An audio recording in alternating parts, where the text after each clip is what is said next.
Muito bem, então, gente. Boa tarde a todos. Começou mais uma gravação do cursinho Pré-ENEM de Biologia, realizada pelos bolsistas da UENG do curso Ciências Biológicas, tá? Na aula de hoje nós teremos, então, os universitários Rosane e também Marcone. Agora é a aula de vocês, meninos. Fiquem à vontade. Muito obrigada, professor João Paulo. Boa tarde, pessoal.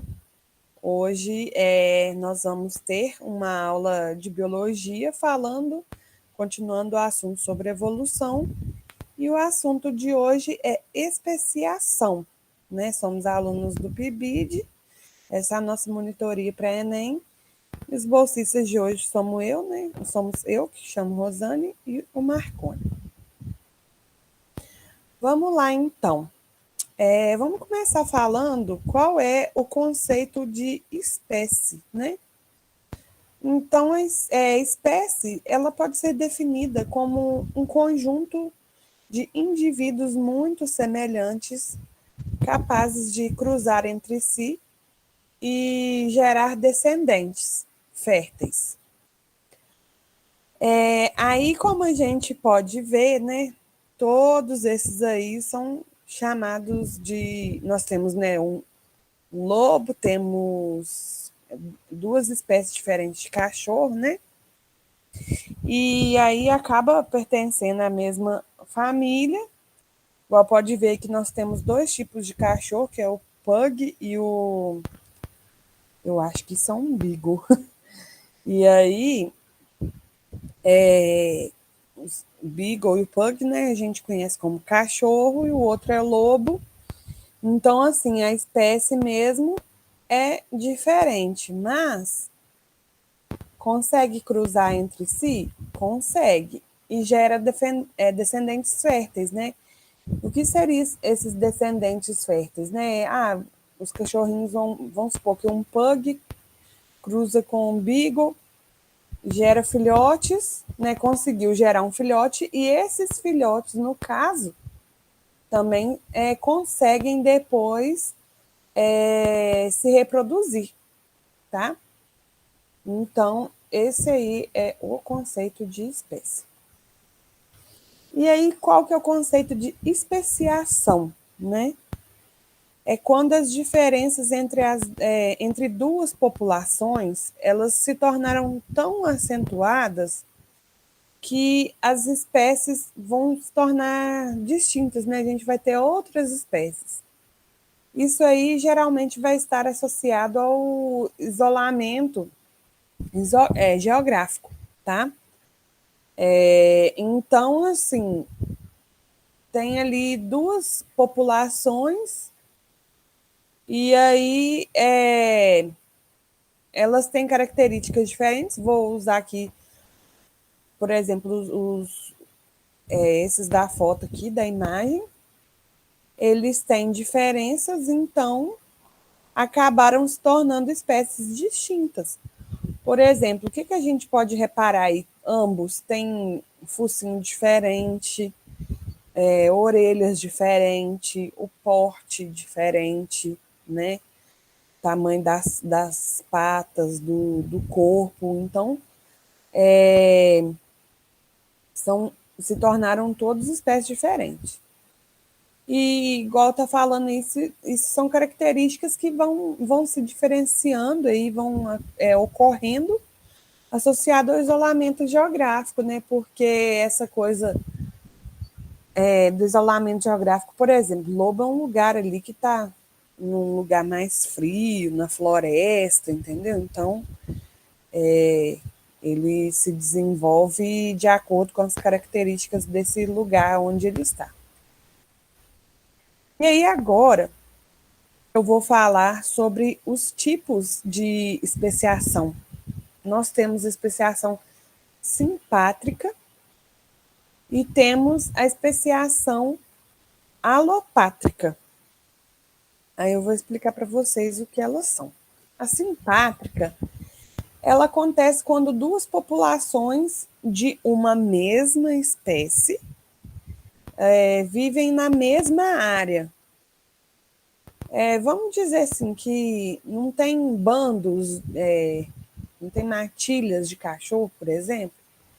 Então, vamos supor que tem 2 matilhas que vivem ali na mesma área. Porém, cada matilha só cruza entre si, né? Que aí está falando que não tem cruzamento entre as mesmas as populações, né? Então,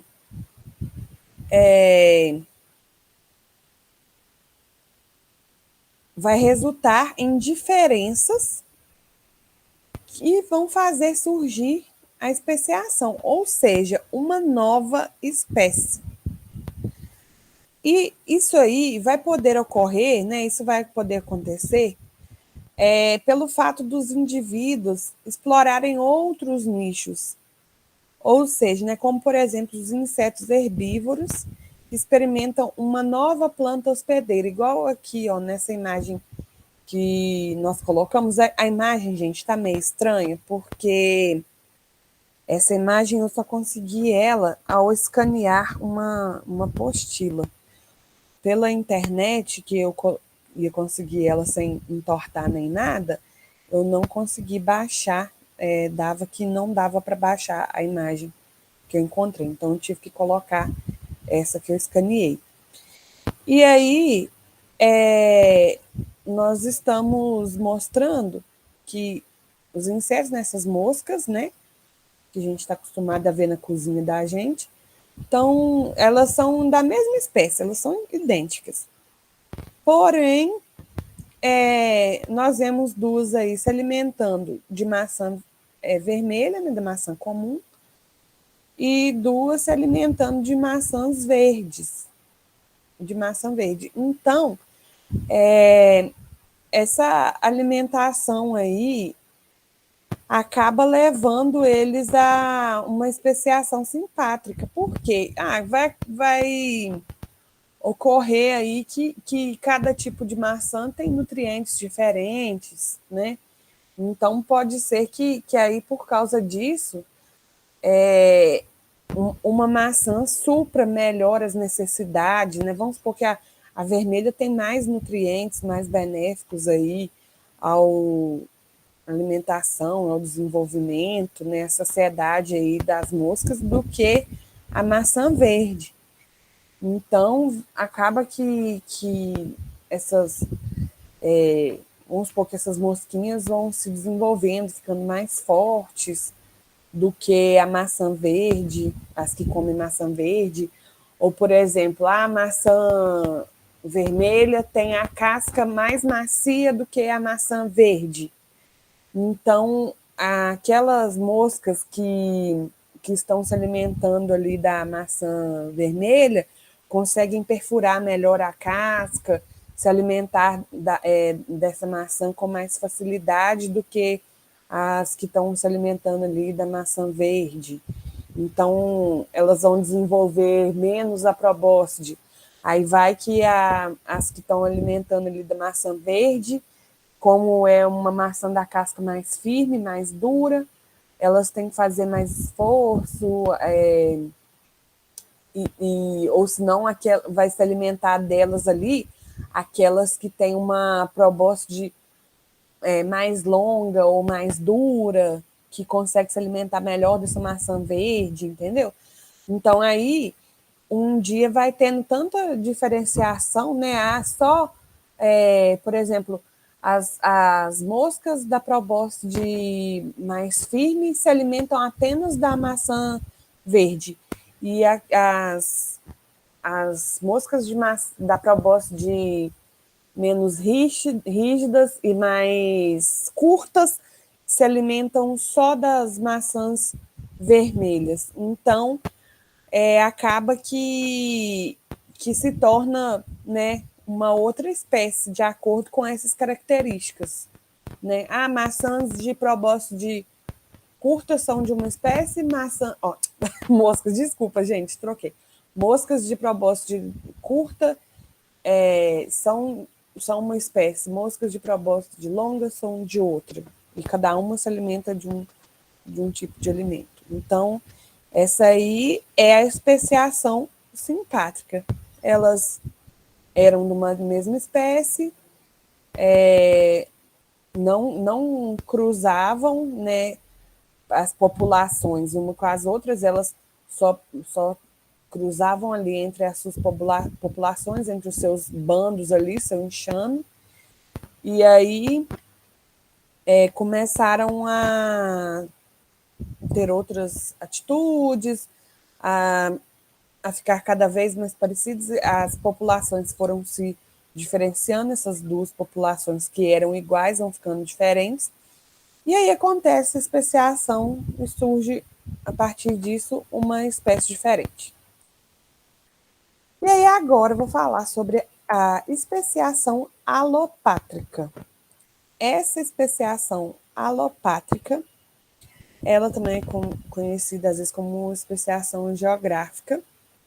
Ela acontece quando duas espécies elas ficam isoladas por isolamento geográfico. O que vem a ser esse isolamento geográfico?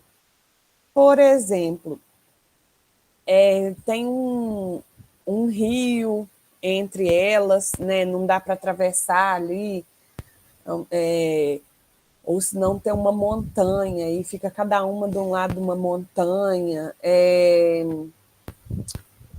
Como que eu vou falar? O que mais que eu poderia falar? Uma montanha, um rio. Seria isso. Quando tem montanha, quando tem um rio entre as espécies, e aí eles não conseguem se encontrar, né? Tá cada um ali de um lado, e aí, igual fala aí, continuo falando no texto, o acúmulo de mutações e pressões seletivas diferentes podem diferenciar as populações a ponto de consolidar a especiação, porque aí o que ocorre? Então tem aquela diferença ali, né? Uma fica de um lado do rio, a outra fica do outro lado. Aí vamos supor que de um lado do rio tem tipos de vegetação diferente do outro lado. Aí isso vai auxiliar nessa diferenciação. Vamos supor que aí também as espécies que uma está de um lado de uma montanha, a outra está do outro lado. Aí, nessa questão da montanha, vamos supor que de um lado da montanha é mais frio, do outro é mais quente, de um lado aparece mais sol, do outro aparece menos, de um lado tem mais árvores, do outro tem menos, um lado tem mais água, o outro tem menos. Tudo isso aí vai fazendo pressão, né, seletiva, vai fazendo ocorrer diferenças, mutações, mudanças, né? E aí vai fazendo essas populações se diferenciarem, né? Essas que estão em lados opostos, em ambientes, né, que acabam se tornando diferentes.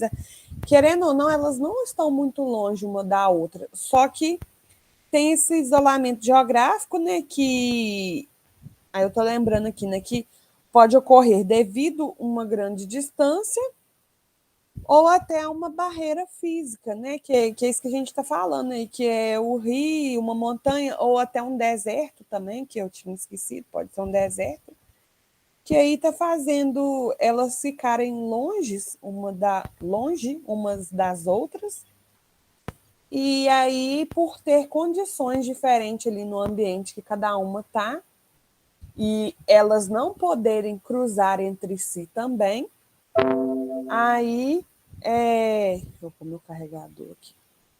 Aí vai ocorrer aí delas irem se diferenciando tanto e ocorrer aí essa especiação, vai consolidar, elas vão se tornar realmente espécies diferentes umas das outras.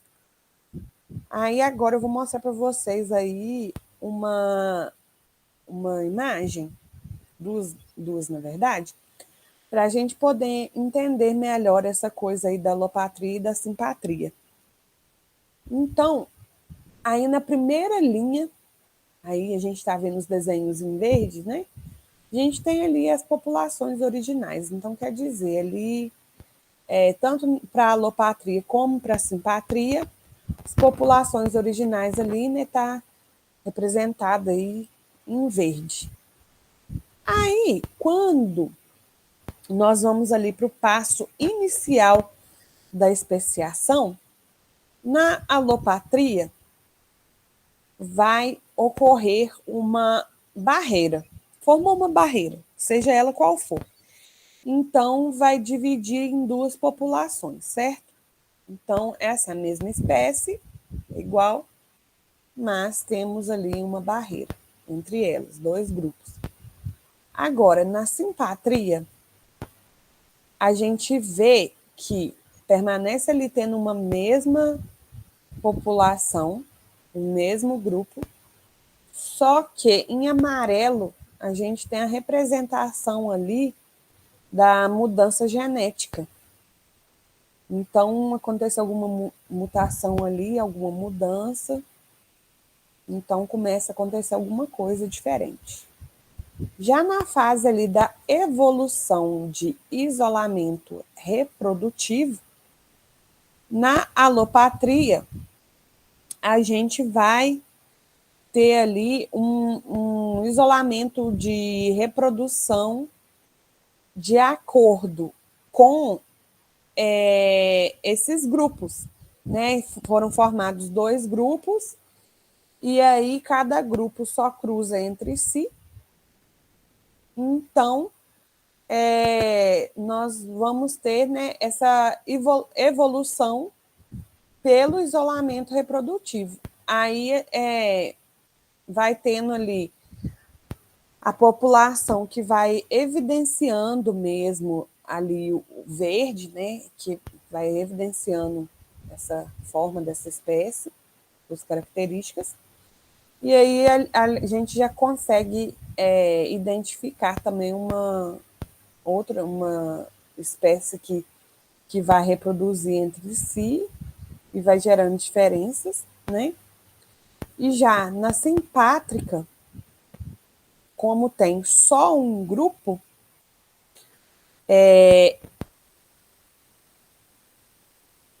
só que vai firmando aí essa evolução dessa mudança genética, só que a gente não tem uma diferença dentro da população. Essa diferença ali vai ser no gene, sabe? Mas carregando ali geneticamente essas características. Elas não vão ter uma diferença, por exemplo, assim, igual eu tinha falado lá sobre a probóscide das moscas. Uma tem longa, outra especificamente tem curta. Não, sabe? Vai ter longa e curta, mas elas vão continuar. Esqueci de ligar o carregador. Mas elas vão continuar agindo da mesma maneira, às vezes comendo ali o mesmo tipo de alimento, sabe? Aí, para poder ter essa fase aí de novas espécies distintas, depois do equilíbrio, né, das novas áreas, né, se equilibrou ali num lugar, aí a gente já vai conseguir identificar ali dentro no caso da alopátrica, espécies com diferenças, e na simpátrica também vai cruzando ali até aparecer, né, diferenças, só que, porém, de qualquer maneira, essas espécies ali que estão convivendo, essa espécie que está convivendo ali com a outra, mesmo tendo diferença, ela consegue se reproduzir uma com a outra e gerar indivíduos, né, gerar filhos, né, que também sejam capazes de se reproduzir. Então, é isso que vai ocorrendo aí, né, nesse caso. Elas conseguem conviver em harmonia e se reproduzir, né? Só que a diferença ali é que na alopátrica vai ter essa barreira, né, por isolamento geográfico, e na simpátrica não. Na simpátrica não tem uma barreira e a mudança vai ser mais genética. Já nessa outra imagem que nós estamos vendo aí, a gente vê que todas permanecem, todas pertencem à mesma família, só que a gente vê que todas são espécies diferentes. Para denominar também, gente, uma espécie nova, tem que levar vários fatores em consideração. Nem eu sei falar muito bem para vocês, mas enfim. Né, só os especialistas mesmo, pessoas que já trabalham com isso, que sabem dizer melhor. Mas como a gente pode ver aí, o número 1, a gente observa que é um bicho maior, a cabeça maior, o olho maior, o bico maior, um bico mais robusto, mais forte, e não tão pontudo, né? Não é longo. Já na espécie 2, né, na Geospisa fortis, nós já vemos que tem uma cabeça menor, o bico é grande, mas é menor do que da Geospisa magnirostris. É um bico que já vemos aí que é menos robusto, e o animal também com certeza é um pouco menor. São bem parecidos, mas possuem diferença. Já quando é ali na 3, Geospisa parvula, a gente vê que tem semelhança, é bem parecido, mas a gente consegue ver que já é um animal bem menor. Vemos aí diferença também no olho, na cabeça, o bico bem menor também, né? 4, Certide olivace. A gente vê que já é bem diferente, tem a cabeça bem diferente da 1 e da 2. Ele é mais parecido com a 3, né? Bem diferente da 1 e da 2, mas é parecido mais com a 3. Mas tem diferença também entre ele e o Geospisa parvula, que você vê. E tem uma elevação da cabeça, do pescoço, o tamanho do animal é parecido, né? Parece que é bem parecido, só que você vê também que é um bico mais longo, né? Do que o do 3, um pouco mais comprido. Então, a gente já vai vendo que essas diferenças todas. Então, isso é o que vai acontecendo na especiação. Vai ocorrendo mudanças até ver que é uma espécie diferente. Você vê que se tem esse tanto de diferença, são espécies diferentes. E nesse caso aí, cada tipo de bico, por exemplo, eu vou falar mesmo sobre os bicos, cada tipo de bico tem uma função. E por isso que vai auxiliando aí a dar essa diferença entre os animais, sabe? Porque, por exemplo, o Uma e o Geospisa magnirostris, com certeza é um bicho que consegue se alimentar de coisas maiores, mais duras. Você pode ver que é um bico grande, é um bico resistente, duro. Então, ele pode comer, vamos supor, uma semente bastante robusta, dura. E aí, já para o Certide olivace, com certeza ele não vai conseguir se alimentar da mesma semente ali do que o Geospisa magnirostris. Não tem como, porque o bico dele não comporta uma semente tão grande e tão dura, entende? Então, essas que vão sendo as diferenças ali entre eles, tá bom? E aí, a gente finaliza a parte teórica de hoje e já vamos fazer as atividades de hoje, porque é muito pequenininha essa parte teórica de hoje. Eu até tentei explicar bem explicadinho, a gente também teve um pouquinho de atraso no início, para aproveitar mesmo o tempo. E se tiver alguma dúvida sobre as coisas que eu falei, pode falar, pode me avisar, que eu vou tentar explicar e sanar as dúvidas, tá bom? Mas aí agora o Marconi vai falar com vocês as atividades, tá bom? Pessoal, boa tarde. Já está aparecendo na minha tela aí? Acho que é a minha tela que está sendo compartilhada, Marconi, está nas atividades. Mas Tenta mexer para trás. tá aparecendo, gente. Tá assim, atividade, algumas raças de cães, é isso? É isso mesmo. Você quer, Marconi, você quer que eu pare de compartilhar e você compartilhe e passa? Sim, sim, mas eu acho que a minha já substituiu a sua já. Eu acho que não, mas enfim.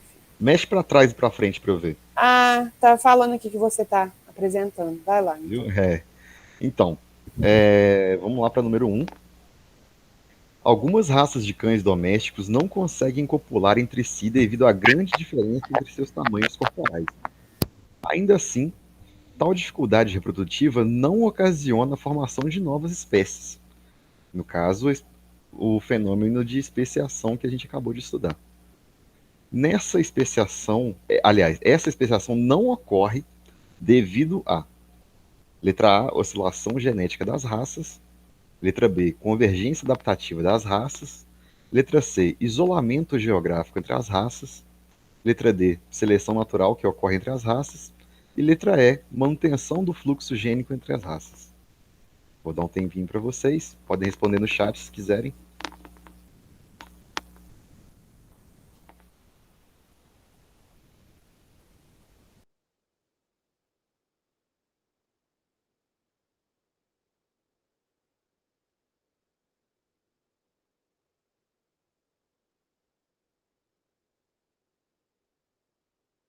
Ó, o pessoal tá afiado, hein? Um respondeu E e o outro estava na dúvida da letra E. E é ela mesma que tá certa. Seguinte, vocês querem que dá uma explicadinha, pessoal?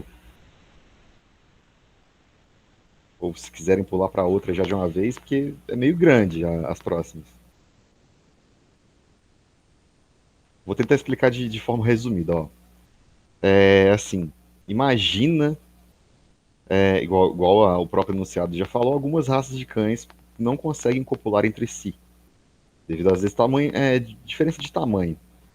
Por exemplo, um pincher e um pastor alemão, né? Fica meio dificultoso. Mas imagina que. Eu vou dar uma viajada bem boa aqui, tá?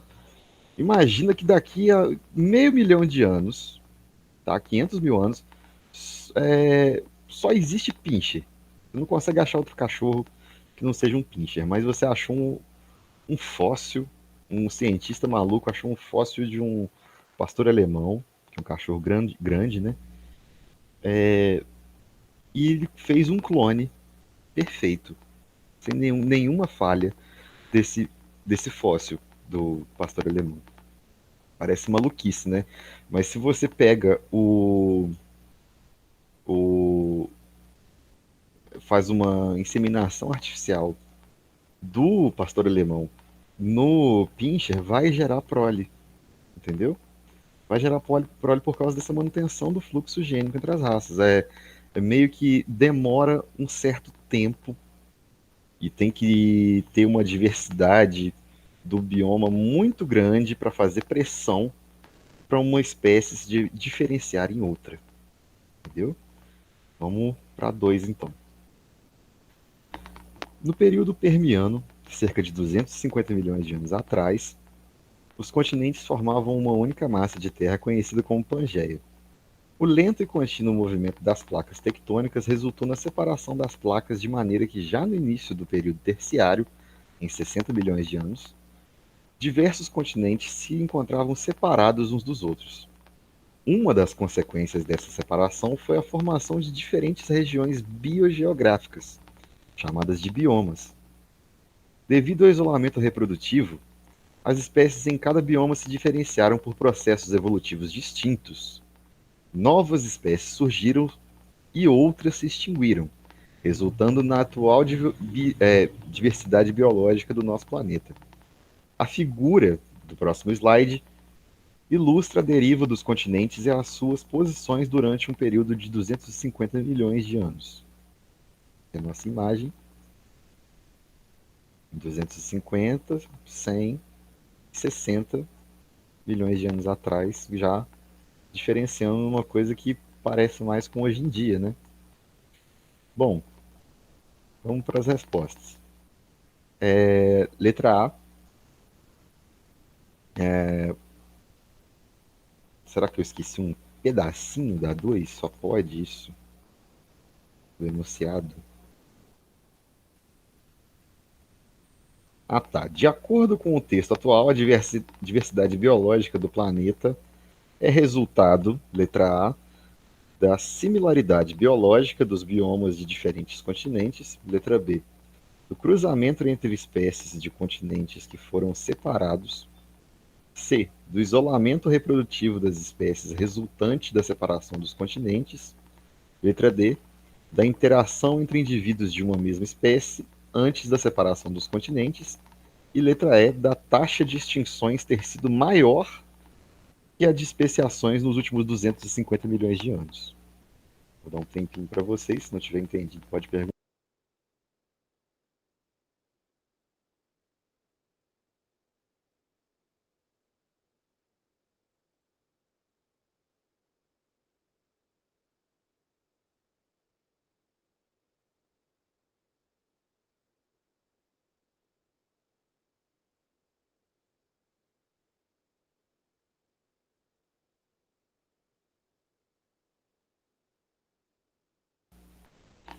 Olha, quem respondeu a letra C acertou. Então, do isolamento reprodutivo das espécies resultante da separação dos continentes. Entra naquele exemplo, aqui ó, que a Rosane explicou para vocês, no caso da alopatria. Forma-se uma barreira geográfica, nesse caso, uma barreira entre continentes, que fez com que, que nem eu disse na questão 1, o ambiente, o próprio ambiente, seja o próprio solo, que vai influenciar no próprio clima, que o clima vai influenciar nas plantas, e as plantas vão influenciar nos animais, e os animais vão influenciar nas plantas, que as plantas. É um ciclo, entendeu? Isso forma uma pressão tão grande que se diferenciaram, entendeu? Vamos para a próxima. 3. No mapa é apresentada a distribuição geográfica de aves de grande porte e que não voam. Há evidências mostrando que essas aves, que podem ser originadas de um mesmo ancestral, sejam, portanto, parentes. Considerando que, de fato, tal parentesco ocorra, uma explicação possível para a separação geográfica dessas aves, como mostrado no mapa, poderia ser a letra A, a grande atividade vulcânica ocorrida há milhões de anos, eliminou essas aves do hemisfério norte. Letra B, na origem da vida, essas aves eram capazes de voar, o que permitiu que atravessassem as águas oceânicas, ocupando vários continentes. Letra C, o ser humano, em seus deslocamentos, transportou essas aves assim que elas surgiram na Terra, distribuindo-as pelos diferentes continentes. Letra D, o afastamento das massas continentais, formadas pela ruptura de um continente único, dispersou essas aves que habitavam ambientes adjacentes, ou seja, perto um do outro, né? Letra E, a existência de períodos glaciais muito rigorosos no hemisfério norte provocou um gradativo deslocamento dessas aves para o sul, que é mais quente. Tempinho para vocês responderem.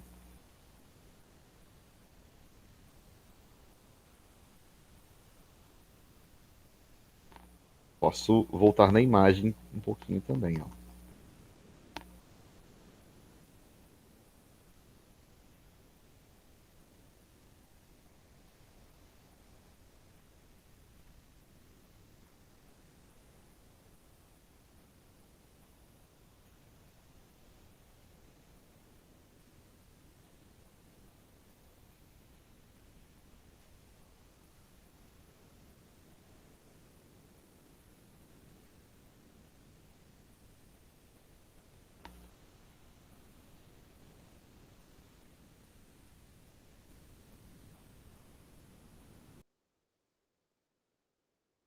Ó, vocês estão afiadinhos, é a letra D mesmo. É que nem foi dito na questão passada, né? Ó, a letra D. O afastamento das massas continentais formadas pela ruptura de um continente único que dispersou essas aves que habitavam em ambientes adjacentes. Elas viviam perto, era uma mesma espécie, depois elas se distanciaram uma distância tão grande, não tinha como elas se reproduzirem entre si para misturar e fazer aquela manutenção gênica, além da pressão que eles tiveram, pressão evolutiva, por causa do ambiente novo, né? Com base já nas outras questões já respondidas. Estão de parabéns. 4.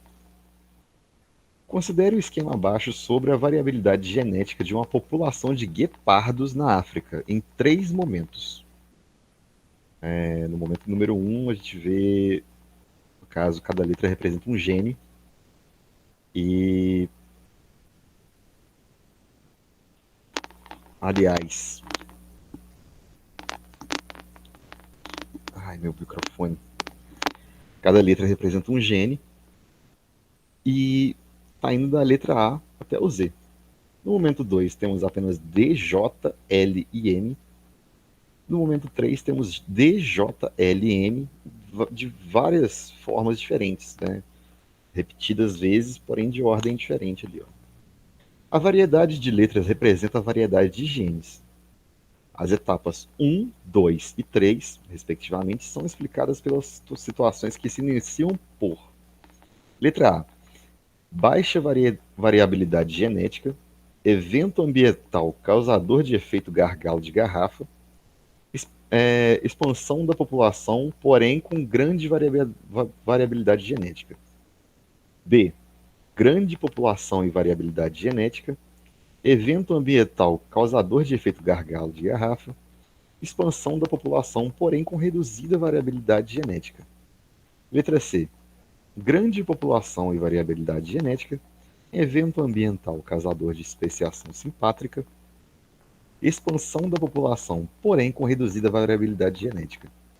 Letra D, baixa variabilidade genética, evento de entrada de indivíduos de outra população, expansão da população, porém com baixa variabilidade genética. Letra E, variabilidade genética mediana, evento ambiental causador de efeito fundador, expansão da população, porém com grande variabilidade genética. Tempinho para vocês.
Novamente, pessoal, vocês estão afiadinhos. É a letra B.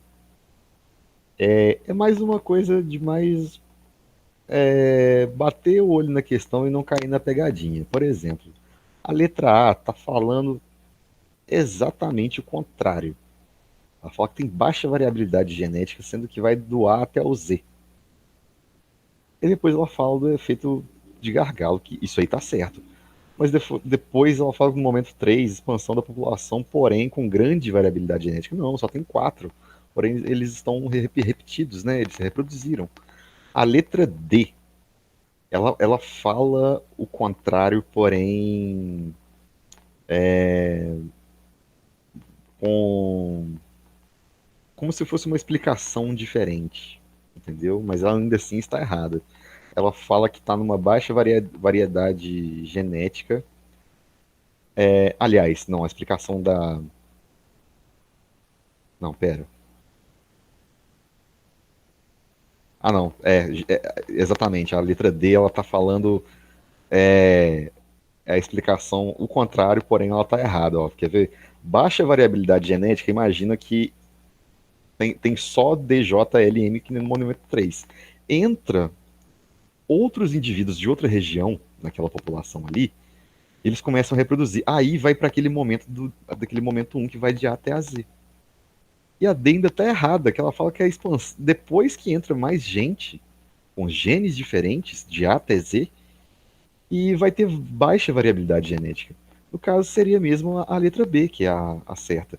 Grande população, de A até a Z, um evento de gargalo, no caso, a própria imagem já mostra, e é como se fosse, gente, imagina que você tem várias bolinhas dentro de uma garrafa.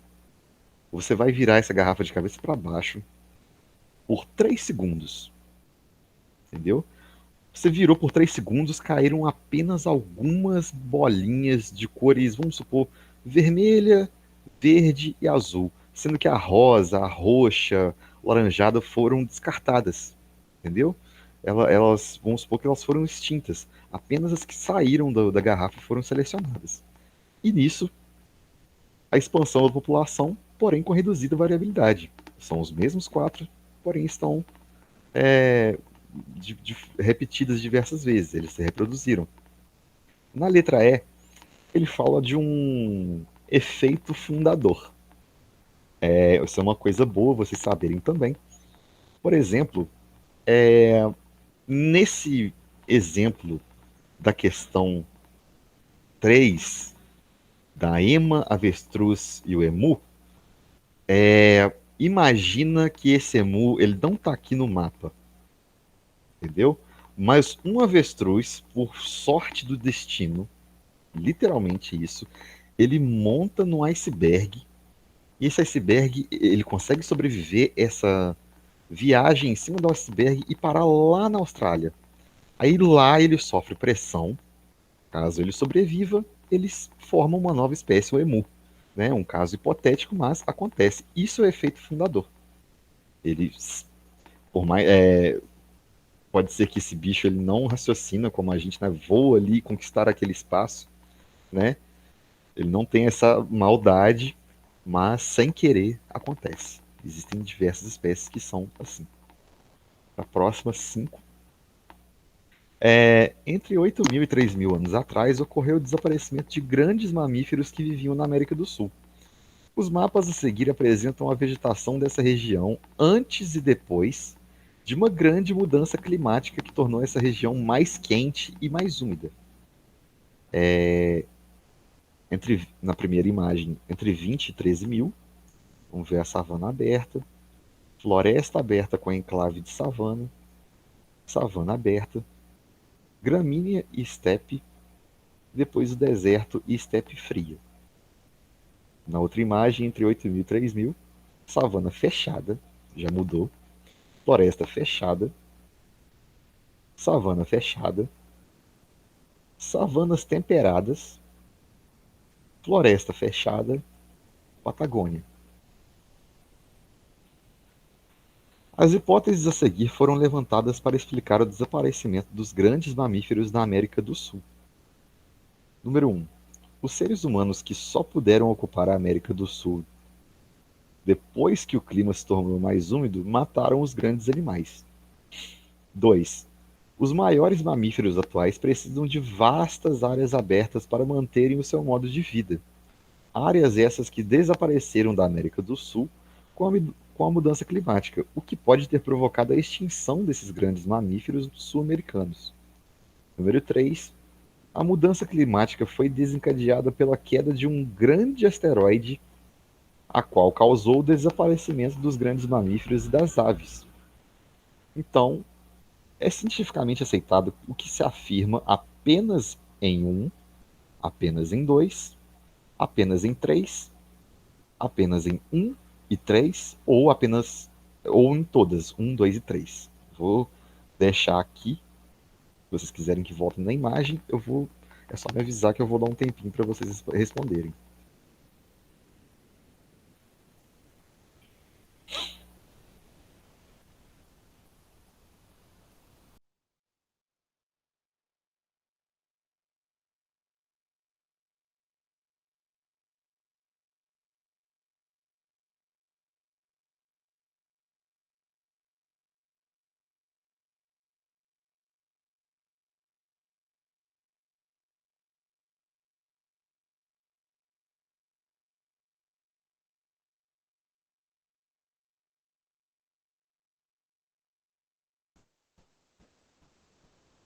A letra B é apenas a 2. Ó.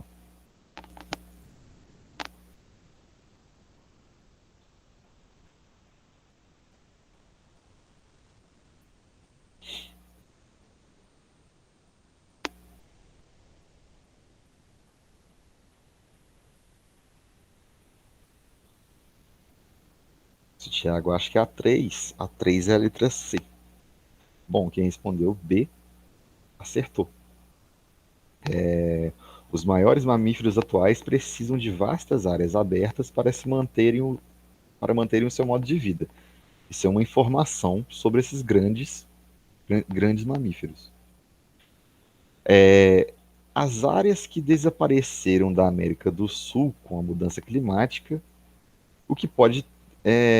Áreas essas que desapareceram na América do Sul com a mudança climática. É isso que eu sempre falo de pressão, né? Não é apenas. Quando você está falando vamos supor que você está falando de uma planta. Os animais que vivem ali também pode contar não só os animais, né? Porque não existe só animal e planta, você pode contar os fungos, que fungos sempre tem uma briga muito grande com planta, também com bactérias, as bactérias também brigam muito com planta, né? Tem sempre uma briga assim, né? Tem alguns fungos que brigam com animais também, animais vivos. Vocês já ouviram falar? Responde aí no chat para mim, pessoal. Vocês já ouviram falar da formiga zumbi? Bem, voltando a. Responde aí sim ou não, que eu vou voltar à explicação. Então, essa briga vai ocasionar. E também o clima, né? Porque vamos supor. É, uma placa tectônica que estava grudada, né, duas que estavam grudadas, né, formavam uma só. Aí elas estavam numa área quente. Aí elas se dividiram. A da esquerda foi mais para o norte, para o hemisfério norte do planeta, e a outra continuou mais central. Então, uma ficou quente, a outra ficou mais para o frio. Isso vai fazer tudo se adaptar. Tanto as plantas, os fungos, as bactérias, os animais, tudo que você pensar. Porque o clima vai mudar tudo ali. Então, o que foi isso que aconteceu, foi essa pressão. Os animais são mudados pelos fungos, bactérias e plantas, as plantas são mudadas pelos animais, fungos e bactérias, as bactérias são mudadas pelos fungos e plantas. É como se fosse isso, né?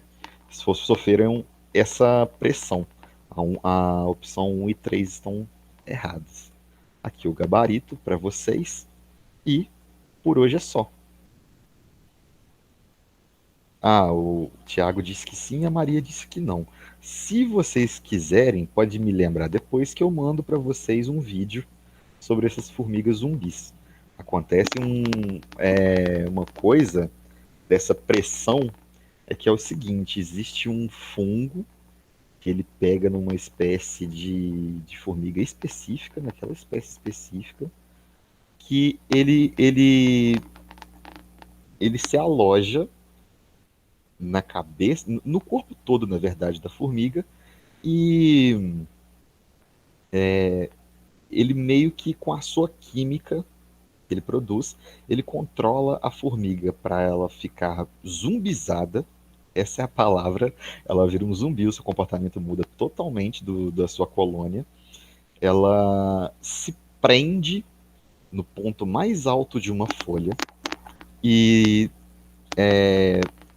nisso a formiga vai morrer e o fungo vai crescer cada vez mais e vai começar a formar sua estrutura reprodutiva e se espalha pelo ar, espalha esporos pelo ar. Esse esporo vai gerar, ele está num ponto mais alto, né? Ele vai ser disperso pelo vento e isso aí vai gerar cada vez mais fungos que sofreram uma pressão que eles só conseguem se alimentar e se reproduzir dentro dessa formiga.